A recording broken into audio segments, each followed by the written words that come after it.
안녕하세요. 저는 딸기만두 딸입니다. 오늘 엄마가 읽을 책은 서른은 예쁘다. 작가 김신회, 출판사 미호입니다. 낭독을 허락해 주신 김신회 작가님 고맙습니다. 엄마가 지금이 가장 소중한 시간이래요. 듣고 계신 삼촌, 이모 삼촌 건강하세요. 또 만나요.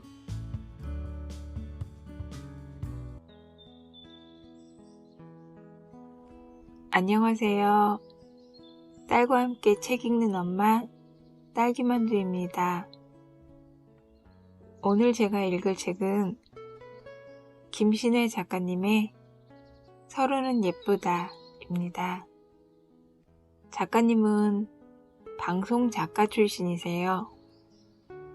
코미디하우스, 일요일 밤에 개그야 등 다양한 작품에 같이 참여하셨고요.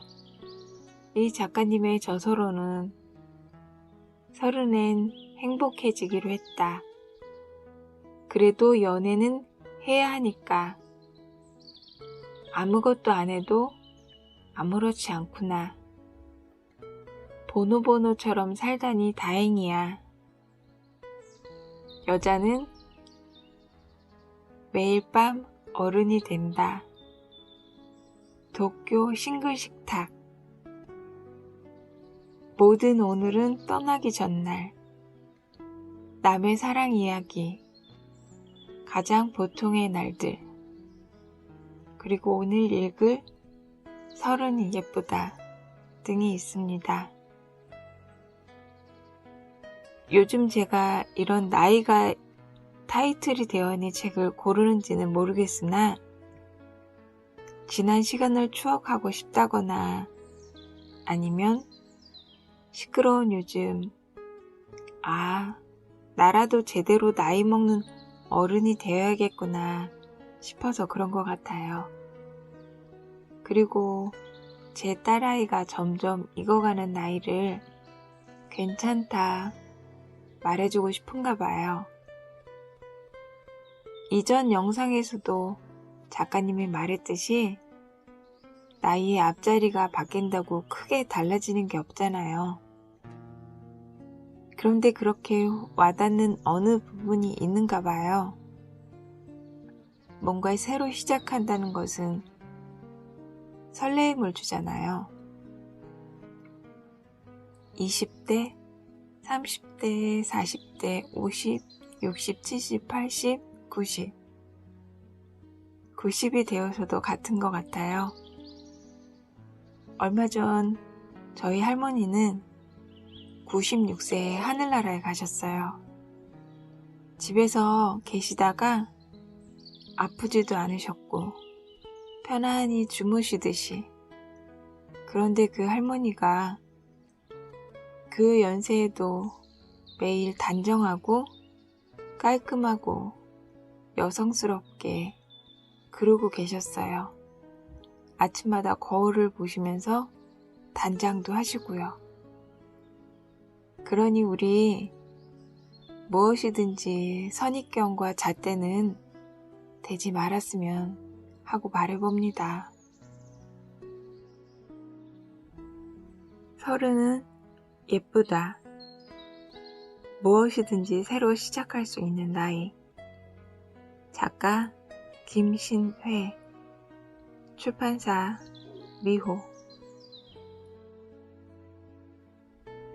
프롤로그. 서른은 너무도 당연하게 어른이라고 믿었다. 나 역시 서른이 되면 어른이 되어 있을 줄 알았다.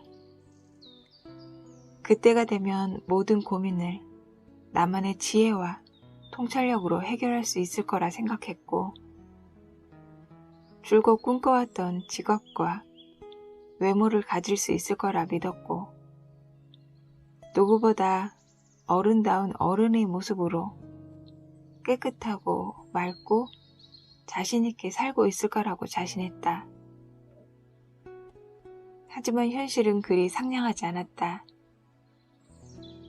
내가 알고 있는 서른과 나의 서른은 달라도 참 많이 달랐다.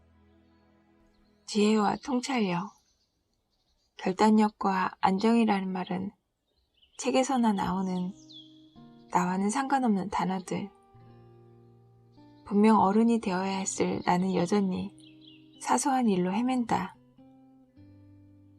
실수와 태만을 반복하는 후배의 행동을 지적하기 위한 첫 마디는 뭐가 적당할지를 고민하고 다짜고짜 반말부터 늘어놓으며 경우 없이 행동하는 사람들에게는 어떻게 대꾸해야 할지 허둥대는 것도 모자라 매일같이 걸려오는 텔레마케터의 끈질긴 전화조차 제대로 끊지 못하고 한참을 머뭇거린다.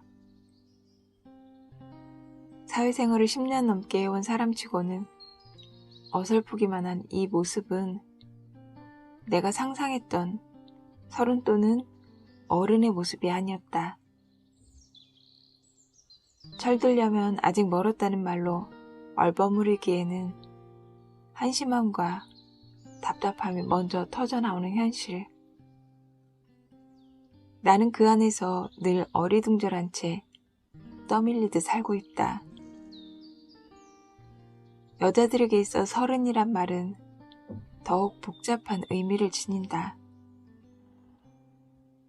사회 경험과 업무 능력, 연륜이 쌓여가는 동시에 나이와 얼굴의 주름, 허무함 역시 늘어가는 시기.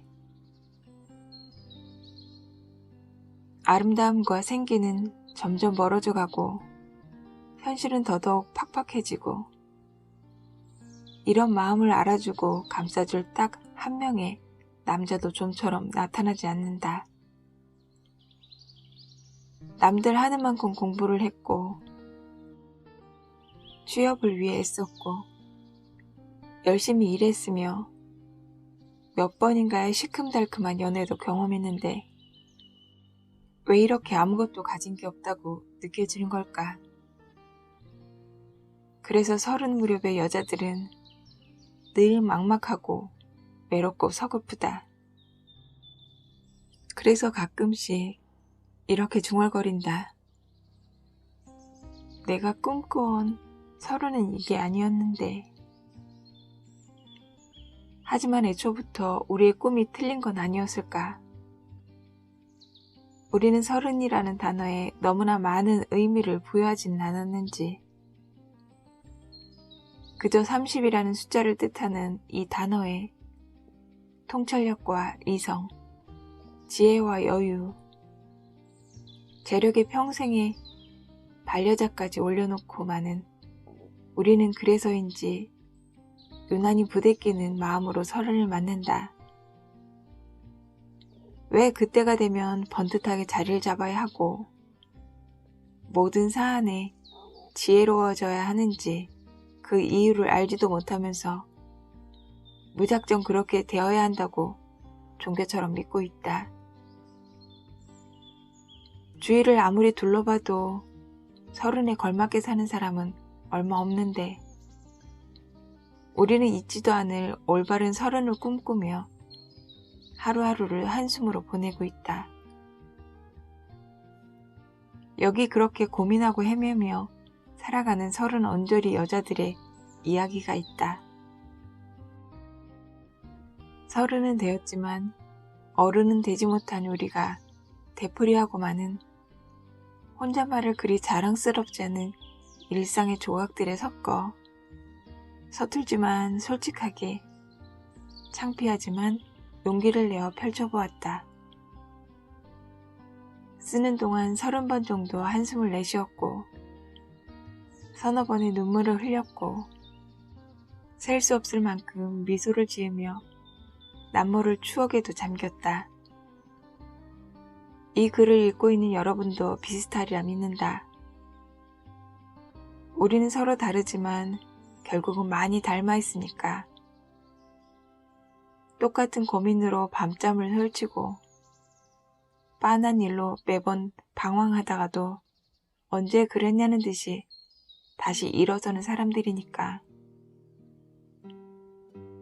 글 쓴다는 핑계로 취조를 일삼던 내게 수많은 이야기를 들려준 여자들과 당근과 채찍으로 조금이나마 나를 성장하게 해준 남자들에게 이 자리를 빌려 감사를 전한다. 그리고 여전히 내가 반복하고 있는 헛짓에 무언을 긍정으로 응원해 주시는 부모님께 존경과 사랑을 보낸다. 이 책을 손에 든 여러분은 말은 많아도 철은 덜 든 친구의 수다를 들을 때처럼 으이구 웬일이니 등의 추임새와 함께 읽어주셨으면 좋겠다. 막 34이 된 겨울 카페 희비 구석자리에서 김신회. 어떻게 내일 모레면 30이야. 많은 여자가 29에서 30으로 넘어갈 무렵 다양한 종류의 고민과 우울을 경험한다 하지만 나는 전혀 그렇지 않았다. 그저 하루가 지나가고 한 달이 넘어가듯 덤덤하기만 했다. 그러면서 주변 친구들의 사춘기 소녀 같은 모습에 코웃음을 쳤다. 뭘 그리 세상 다 산 얼굴을 하고 다니냐며 우리의 인생 2차전은 지금부터 시작이라고 설레발을 치며 새해부터 유난히 바쁘게 움직였다. 신규 프로그램을 2개 시작했고 책을 준비하고 이 와중에 주말과 아침 시간을 이용해서 중국어 회화 수업을 들었다. 그러면서 대단하네 라는 주변의 칭찬에 때로는 어깨를 으쓱거렸다. 처음 맞이한 30대의 하루하루는 알토란처럼 옹골찼다. 가끔씩 느껴지는 피곤함조차 또 다른 자극이라며 재빨리 그 일상에 적응해 나가면서 나만큼은 날짜가 지날수록 그 가치가 상승하는 크리스마스 케이크가 될 거라고 다짐했다. 여자 나이를 크리스마스 케이크에 비유한 이야기가 있다. 크리스마스 이브인 24일에 가장 많이 팔리고 정작 25일이 오면 조금 덜 팔리고 26일 이후부터는 인기와 관심도가 뚝 떨어지는 크리스마스 케이크.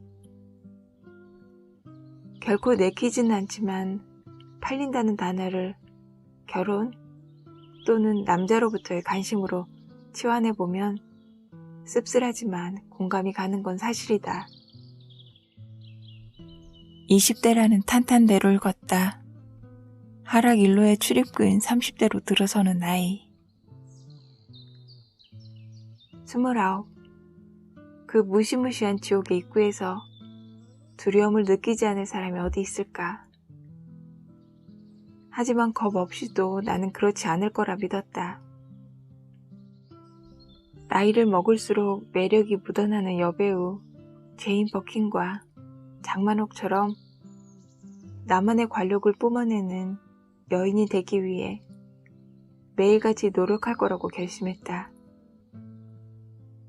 그래서인지 단잠과 휴식 시간을 줄여가며 눈 돌아가는 바쁜 일상 속에 허덕이며 묘한 쾌감마저 느끼고 있었고 바쁜 시간을 쪼개 책 읽는 일에도 열심히 했다.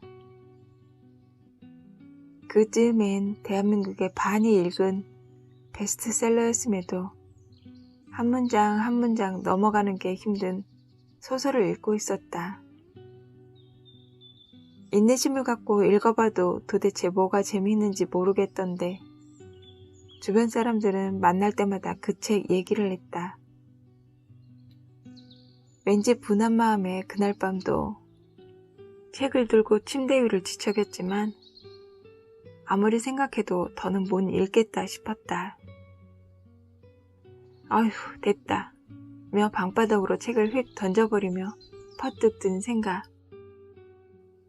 요즘의 내 일상도 이 책에 매달린 며칠처럼 무리하고 있는 건 아니었을까. 어려운 과제를 풀듯 억지로 책을 읽으면서 잠시나마 우쭐한 기분을 맛보려 했던 것처럼 딴 생각이 끼어들 틈 없이 부대끼는 스케줄로 바뀐 내 앞자리 숫자를 잊어보려 했는지도 모른다고. 30도 되어보니 나쁘지 않은 것 같아 라며 호기로운 척하는 모습은 여전히 20대의 끝에서 머뭇거리는 겁쟁이였다고.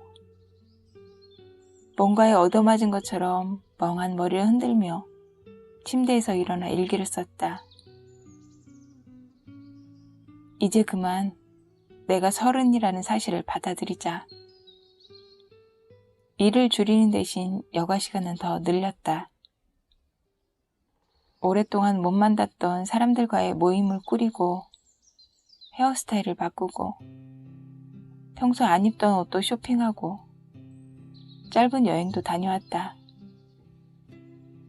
드라마틱하게 달라진 일상이 기다리고 있지는 않았지만 어느새 마음속엔 여유가 생겨났다.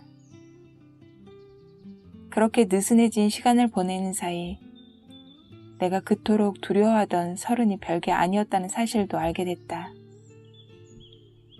그래 뭐 다 이런 거 아니겠어? 나이대가 달라졌다고 나까지 달라질 필요는 없는 거잖아.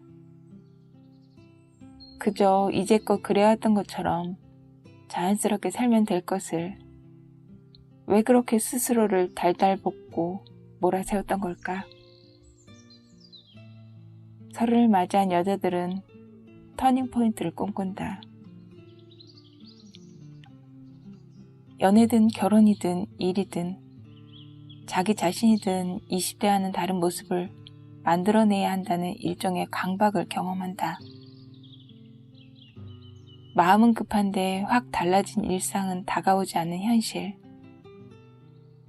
내 마음을 몰라준 채 롤러코스터처럼 빠르게 지나가 버리는 세월이 안타깝고 분하다.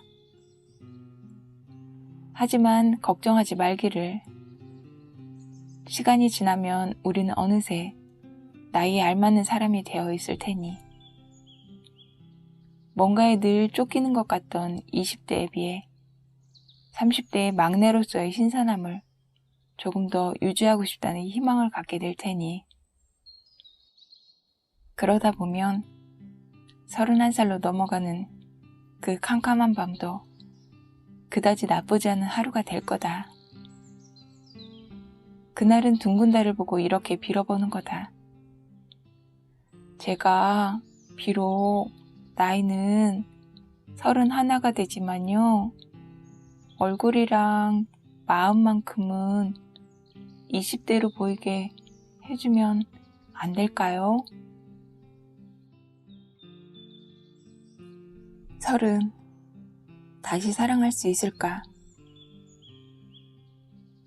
대부분의 30에게 연애는 더 이상 장밋빛이 아니다. 연애는 결혼이란 또 다른 관문으로 들어가기 위한 선택이며 뼛속 깊은 외로움을 달래기 위해 선택하는 영리한 수단이며 아직도 나는 여자 혹은 남자로서 건재하다는 자신감을 보여주기 위한 방법 중 하나일 뿐이다. 누군가의 존재만으로도 가슴이 떨리거나 얼굴이 달아오르고 무작정 행복해지는 하이틴 로맨스 같은 스토리는 더는 없는 걸까? 결혼을 앞둔 지인들에게 왜 이 사람이었어? 라고 물었을 때 들을 수 있는 대답은 다음과 같다. 어쩌다 보니 그렇게 됐어. 결혼이란 걸 해야 될 것 같아서. 애가 생겨서. 하지만 이 모든 얘기가 다 필요 없어지는 경우가 있으니 바로 30이 넘어 진짜로 좋아하는 사람이 생겼을 때다. 비겁하게 지인을 운운하며 피해가지 않겠다. 다른 사람도 아닌 내 얘기니까. 좋아하는 사람이 있었다. 사랑하는 이라고 쓰지 못하는 것은 결과적으로 그는 내 마음과 같지 않았기 때문이다. 남들은 유부녀이다. 학부모가 된 나이에 혼자만 볼 빨강대는 짝사랑도 억울한데 더욱 난감했던 사실은 그가 나보다 10살이 어렸다는 거다. 다들 제정신이냐고 했다. 네가 처음으로 교복을 입었을 때 그 애는 간신히 기저귀를 뗐고 네가 대학에 들어갔을 때 그 애는 초등학교 앞 문방구에서 달고나를 녹이고 있었다고. 머리에 피도 안 마른 그놈이 어떻게 남자로 보이느냐고 입을 쩍 벌리며 물었다. 너희들이 안 겪어봐서 그런 거라고. 나도 모르게 불현듯 찾아오는 게 사랑 아니겠냐고 한숨을 내쉬며 말하면서도 마음 한구석으로는 쪽팔렸다. 하루에도 몇 번씩 에이씨 나라고 이러고 싶어서 그러는 줄 알아? 라며 누구보다 내가 제일 답답했다. 하루하루 나이를 먹는 만큼 사랑에도 낯이 두꺼워진다면 덜 억울하겠지만 난 그러지 못했다. 그를 만나면 긴장이 돼서 집에 돌아오는 길에 무슨 얘기를 했는지 하나도 기억이 나지 않았다. 그가 전화를 걸어온 날을 수첩에 표시해뒀고 휴대폰 가득 그가 보낸 문자 메시지를 남겨두었다. 초등학생 커플보다 더 순진하고 중학생 커플보다 진도 안 나가는 우리 사이가 갑갑하기 짝이 없었지만 혼자 서두르다 놓쳐버릴까봐 앞서 나가는 것도 용기가 안 났다. 그리고 나이 먹은 내가 어린 그의 손을 먼저 잡아 끄는 건 바람직하지 않은 행동이라는 꽉 막힌 생각마저 들었다. 점점 20살로 퇴행해 가는 모습을 맞닥뜨릴 때마다 내 나이에서 도망치고 싶었다. 그의 또래 여자들처럼 팽팽한 피부를 가질 수 없고 술 취한 척 앙탈을 부려도 귀엽지 않고 무엇보다 그에겐 아직 무지갯빛일 미래를 이미 다 겪어본 현실이 못마땅했다. 처음으로 내가 이뤄놓은 일들이 경험해온 모든 것이 원망스러웠다. 나도 그처럼 22살이라고 싶은데 그러기엔 알아버린 게 너무 많았다. 평소 멘토로 삼고 있는 선배 언니에게 이 중대한 사안을 털어놓으니 언니는 너 그러다 금방 마흔 온다? 며 안쓰러운 표정부터 지었다. 날이 갈수록 하루가 휙휙 지나가지 않지? 너 지금 남자를 만나도 35에나 결혼한다? 그런 거 할 시간 없다니까. 좀 있으면 40이라고. 상상하는 것만으로도 어깨에 소름이 돋았지만 왠지 오기도 생겼다. 그래서 그 이후로는 나를 응원해주는 사람하고만 만났다. 까짓것 질러버리라며. 어쩌면 그도 너를 분명 사랑할 거라며. 훈훈한 얘기만 건네는 사람들하고만 말을 섞었다. 별 볼 일 없는 우리 사이의 추억을 털어놓았고 남들이 들으면 아무 일도 아닐 에피소드를 고백하고 되새기며 얼굴을 붉혔다. 그러는 사이 1년이 훌쩍 지나갔고 나는 점점 더 40에 가까워지고 있었다. 불현듯 맞이한 짝사랑에 가까운 연애. 찬찬히 곱씹어보면 창피하고 민망함이 크지만 나에게 언제 또 이런 감정이 찾아오겠어? 라는 자포자기는 컸다. 그래서 매달렸다. 마지막일지도 모르는 이 감정을 놓치면 후회할 것 같아서. 언젠가 사랑이 아닌 어느 정도의 정으로 결혼을 하고 아이를 낳아 키우기 전에 깜짝 선물처럼 받은 소중한 마음이라는 생각이 들어서 떨쳐내고 싶지 않았다. 무엇보다 안도했던 건 아직도 나에게 이런 감정이 남아있다는 사실이었다. 어떠한 목적이 있어야만 움직이는 마음이 아닌 저절로 움직이고 흔들리고 세차게 뛰는 가슴이 나에게도 살아있다는 반가움. 그래서인지 답이 나오지 않는 만남을 사랑이라고 합리화하며 한참을 허우적거렸다. 오랜만에 찾아온 이 감정은 정말 내 것이 맞다고. 세월이 지나면 연애도 사랑도 다 별거 아니라고 코웃음치는 사람들 사이에서도 나는 그렇지 않다는 걸 알리듯 열심히 움직이는 마음이 자랑스러웠다. 하지만 그는 좀처럼 나에게 오지 않았다. 그도 나를 사랑해 라고 곱씹던 수많은 밤들은 그의 마음은 나와 같지 않았다로 재빨리 정리하는 게 나았다. 그저 사랑에 빠진 여자 특유의 강렬한 믿음과 어리석은 기대만을 있었을 뿐. 조금도 자라지 않은 모습으로 못난 사랑을 이어갔던 거다. 그 모든 시간을 먼 훗날 곱씹어볼 아름다움으로 포장하기에 나는 너무 커버렸다. 그래서 접었다. 생각보다 길게 방황했지만 잊으려고 애썼고 우리는 더 이상 서로를 찾지 않는 사이가 됐다. 10대에게도 20대에게도 그렇듯 30대에게도 사랑은 온다. 그리고 그 사랑은 이미 알 것 다 아는 우리에게도 새로운 깨달음을 가져다 준다.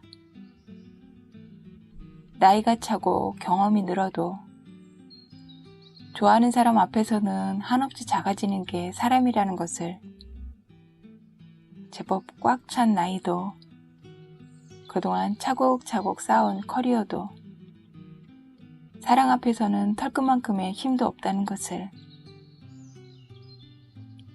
행복으로 시작된 만남이 불행해질 수도 있다는 것을 하지만 이 와중에도 우리는 믿어야 한다. 언제든 다시 사랑할 수 있다는 것을. 안 그럴 것 같아도 우리는 사랑에 늘 준비된 사람이라는 것을. 그러니까 믿자. 서른에게도 사랑은 온다.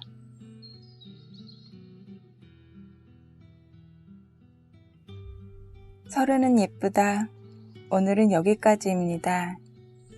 함께 들어주신 여러분 고맙습니다.